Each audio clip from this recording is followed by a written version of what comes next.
இன்றைக்கி பார்த்திங்கன்னா பாவக்காயில் ஒரு சூப்பரான சிப்ஸ் பண்ண போகிறோம். அதுக்கு 1/4 கிலோ அளவுக்கு பாவக்காவை ரவுண்டாக நல்லா மெலிசாக கட் பண்ணிவிட்டு உள்ளே இருக்கக்கூடிய விதை எல்லாத்தையுமே ரிமூவ் பண்ணி வச்சுக்கோங்க. இன்னும் நம்ம மணப்பெண் சமையலை சப்ஸ்கிரைப் பண்ணாதவங்க வீடியோ கீழே இருக்க ரெட் கலர் சப்ஸ்கிரைப் பட்டனை ப்ரெஸ் பண்ணுங்கள். பக்கத்தில் இருக்க பெல் ஐக்கானை கிளிக் பண்ணி ஆல் செலக்ட் பண்ணிங்கன்னா உங்களுக்கு மணப்பெண் சமையலோட நோட்டிஃபிகேஷன் கரெக்டாக உங்களுக்கு அப்டேட் ஆகும். அடுத்து 2 கொத்து அளவுக்கு கருவேப்பிலை சேர்த்துக்கோங்க. கூடவே பார்த்தீங்கன்னா நல்லா ஒரு கொத்து அளவுக்கு கொத்தமல்லி நல்லா பொடி நறுக்கி ஆட் பண்ணிக்கோங்க.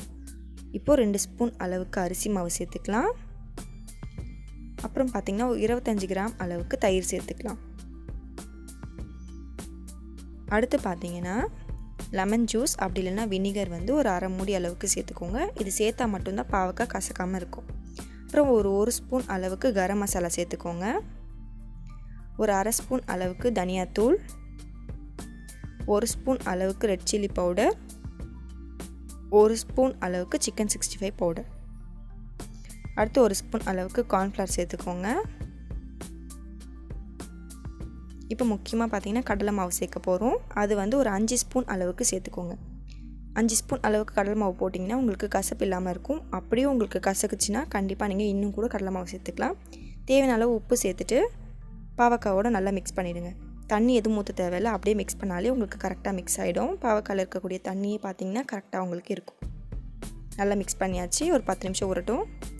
இப்போது எண்ணெயை நல்லா மீடியமான ஃப்ளேமில் வச்சு ஹீட் பண்ணிக்கோங்க. ஹீட் பண்ணிவிட்டு ஒவ்வொரு பாவக்காவாக எண்ணெயில் போடுங்க. தனித்தனியாக போடும்போது பார்த்திங்கன்னா அந்த மசாலாவோட நல்லா கிறிஸ்பியாக உங்களுக்கு வேகும். மொத்தமாக போட்டுட்டிங்கன்னா மசாலா எல்லாமே பார்த்திங்கன்னா ஒரேடியாக ஒட்டிக்கும். ஸோ பாவக்காய் பார்த்திங்கன்னா சிப்ஸ் மாதிரி இல்லாமல் ஒன்றோட ஒன்று ஒட்டிட்டு ஒரு பக்கம் வேகாமல் அந்த மாதிரி உங்களுக்கு கிடைக்கும். ஸோ நீங்கள் ஒன்று ஒன்றா போட்டிங்கன்னா கரெக்டாக எல்லா பக்கமும் வெந்து நல்லா சிப்ஸ் மாதிரி நல்லா மொறுமொறுப்பாக உங்களுக்கு கிடைக்கும்.